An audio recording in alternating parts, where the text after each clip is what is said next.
Bismillahirrahmanirrahim. Alhamdulillah.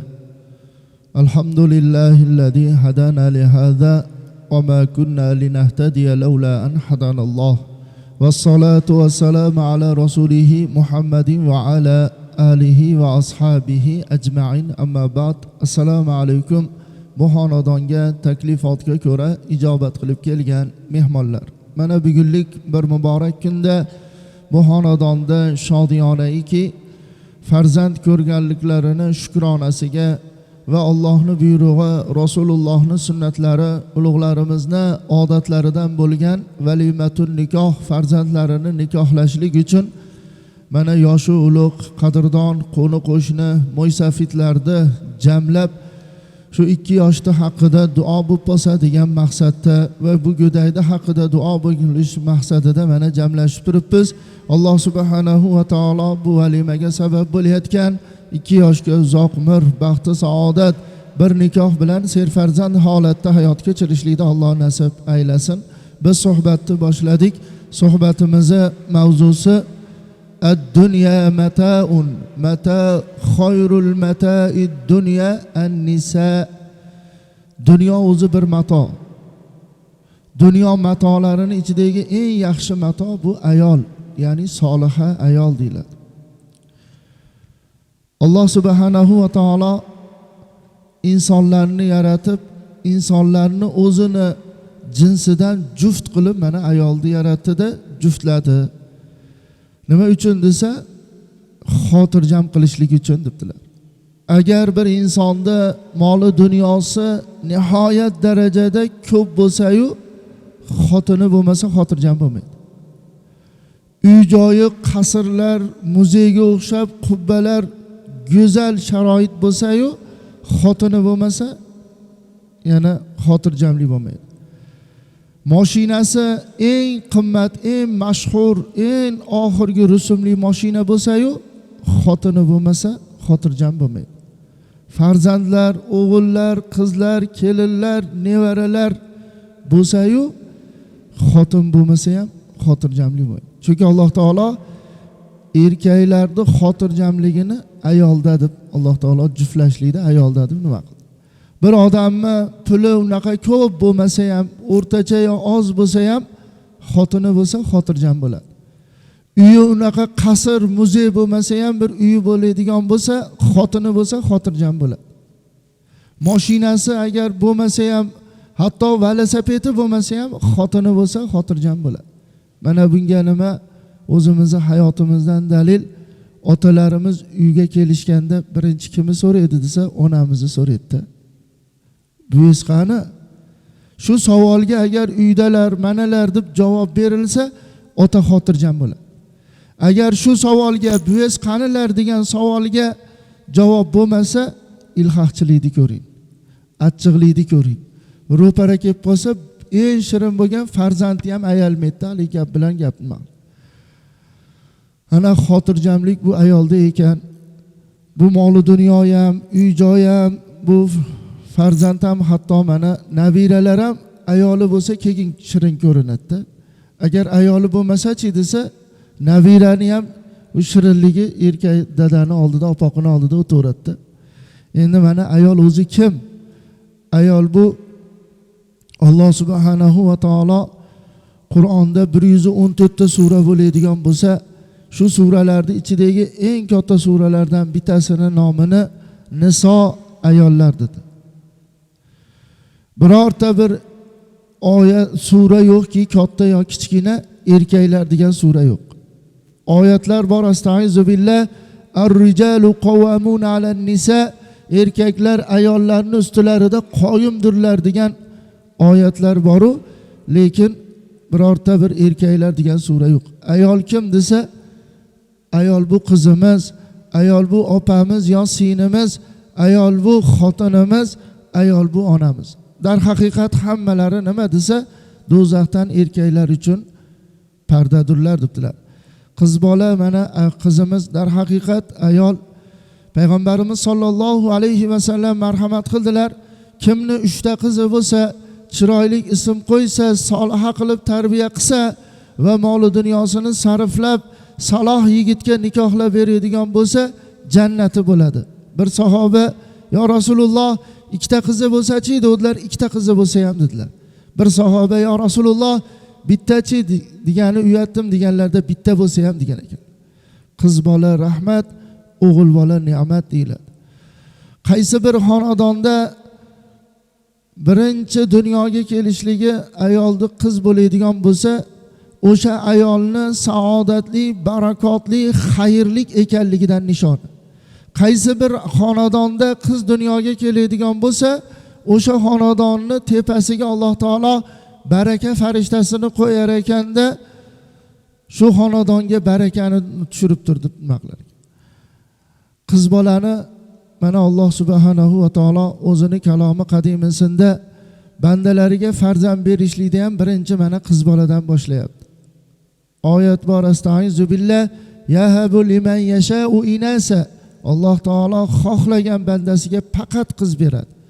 7 qavat osmonga chiqib o'g'il so'rasin, 7 qavat yerga kirib o'g'il so'rasin, yer yuzida peshanasi sajda qilmagan joy qolmasin, o'g'il so'rab faqat qiz bo'ladi. Va yahabu liman yasha'u zukur. Alloh taolo xohlagan bandasiga faqatgina o'g'il beradi. 7 qavat osmonga chiqib qiz so'rasin, 7 qavat yerga kirib qiz so'rasin, yer yuzida sajda qilmagan joy qolmasin, faqat o'g'il bo'ladi dedilar. Aw yuzawijuhum zikrana va inasa. Yoki Alloh taolo aralashtirib beradi. 5 ta o'g'il, 5 ta qiz, 4 ta o'g'il, 4 ta qiz, 3 ta o'g'il, 3 ta qiz, 2 ta o'g'il, 1 ta qiz, 2 ta qiz, 1 ta o'g'il, 1 ta qiz, 1 ta o'g'il qilib Alloh aralashtirib ham beradi. Qalam yozib ko'tarilib varaq qurib bo'lgan. Endi o'zgarmaydi debdilar. Ustozlarimizda odat bor ediki, biror bir qadrdonlari qiz ko'rdim deb kelsa, Allohning rahmati muborak bo'lsin derdilar. Biror yil o'tib, Xudo yana bir qiz berdi, juplab oldi desa, do'zax xoramligi muborak bo'lsin derdilar.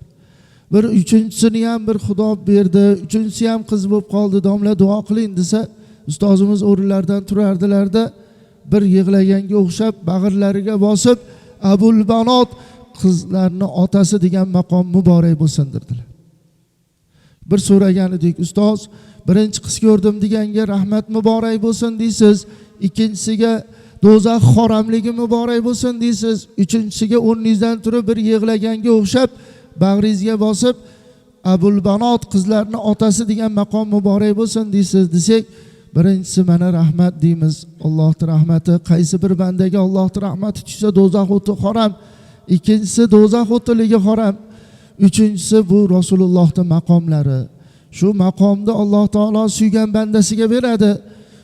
Suygan bandasini ko'rishlikni Xudo bizga nasib qilganligini xursandchiligiga biz ko'z yosh qilib, bag'rimizga bosib, Abul Banot, qizlarning otasi muborak bo'lsin deb qo'yamiz deb aytgandilar. Qizlarning mehri o'g'il bolanikidan ko'ra ziyodaroq bo'lar ekan. Mana qizi bor, o'g'il borlar bir ko'zimizni oldiga keltirsak, o'g'limiz biror bir narsa yeyotgan bo'lsa, menga ham bering desiz, qovoqlunja osilib pastga qarab qoladi. O'g'lim beravering, yegim kelyapti desiz, ayamda bor, ayamdan so'rang beradi deydi. Yo'q, siznikini yegim kelyapti, siz bering desiz, ayamda ko'p, so'rang sizga beradi desa, yegim kelyapti desiz, zo'rg'a jitcha sindiradida berayotganga o'xshab olib borsa, o'zingiz yo'raysiz, yana yarim yo'ldan maqul. Agar qizimiz biror bir narsa yeyotgan bo'lsa-chi desa, so'rasangiz o'sha zahoti beradi. Agar og'zida chaynayotgan bo'lsa, og'zidagini olib bo'lsa ham beradi, yegizmaginigacha qo'ymaydi. Mana qizini mahallasiga, ko'chasiga, qo'shnisiga berganlar bilan gaplashsangiz, biror bir taom pishirsa yo shirinlik qilsa, tarilkaga yo kosaga solib o'zi olib chiqadi, yo o'zi bo'lmasa farzandidan bor, opoqing yaxshi ko'rgan taom bo'ldi, opoqing yaxshi ko'rgan shirinlik edi, olib kir, opoqingni ham og'iz tegib qolsin deb kirgizadi. Bu nimadan desa, bu mehrdan. Mana hayit bayramlarda ham maykami, paypaqmi, ko'ynakmi o'zi olib keladi. Agar o'zi bo'lmasa, hech bo'lmasa farzandidan jo'natadi-da, hayit bayramda yangi kiysinlar. Biz o'g'il bo'libchi. Bu dunyodagisi ekan. Hali qiyomat kuniga borganda ham iza kanatil qiyama vaqtiki qiyomat kuni bo'lib tarozini oldiga bir bandani keltirilib, savob pallasiga savoblarini, gunoh pallasiga gunohlarini qo'yilib, savobidan ko'ra gunohi ko'p kelib, Alloh taolo hukm qilar ekan, falonchini o'g'li falonchini falon gunohlari borligi uchun do'zaxga hukm qilindi desa, mahshargohni larzaga keltiradigan ovoz kelar ekanki, yo Hannon, yo Mannon, yo Zal Jalol val Ikrom, ey Robbim hukmni to'xtat, bu meni otam bo'ladi. Ey Robbim, otamni do'zaxga solib, azoblab, yondirib, kuydirib qo'yma. Chidamayman deb turib olar ekan. Shunda Alloh taoloning rahmi kelib, tarozini oldiga keltirilar ekan.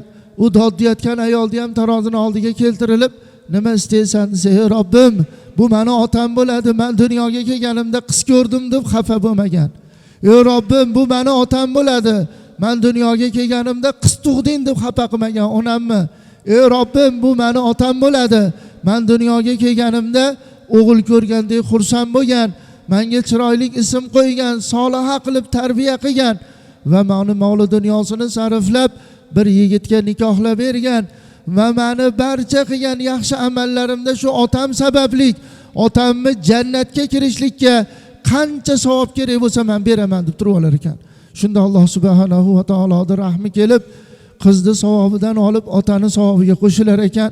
Qo'shilib Alloh taolo e'lon qilar ekanki, falonchini o'g'li falonchini qizi savobidan berganligi uchun savobi og'ir bo'ldi, gunohi yengil, savobi og'ir bo'ldi, gunohi yengil bo'ldi, do'zax xoram bo'ldi, jannat muborak bo'lsa olib kiringlar jannatga. Ayol kim desa, ayol bu opamiz yo sinimiz. Dar haqiqat opamiz, sinimiz ayolda. Opa o'zi kim, hech e'tibor qilganmisiz? Opa bu o'zi kichkina bo'lsa ham ukasini beshigini tebratgan zot opa bo'ladi. Hamma opalarda onalik hissi bo'lganligi uchun o'zidan keyingi dunyoga kelgan o'g'ilmi, qizmi, ukasini meni jijim, meni ukam deydi-da, onasidan boshqasiga ushatmaydi. Agar ukasi beshikda belanib yig'lab qolsa, ona bechora aytadi, bor ukangni tebratib qo'y desa, yiqilib, turtinib, surtinib, bo'yi yetmasa osilib bo'lsa ham tebratgan shu opa bo'ladi. Mana shu yerda shuncha odam o'tirgan bo'lsak, shu opam ona yo'lli bo'ladi. Ikkita non ko'tarib borib, xabar oling. Opamni har qancha hurmatini, har qancha xizmatini qilsam oz, chunki u meni beshigimni tebratgan deb ikkita non ko'tarib xabar olayapmizmi?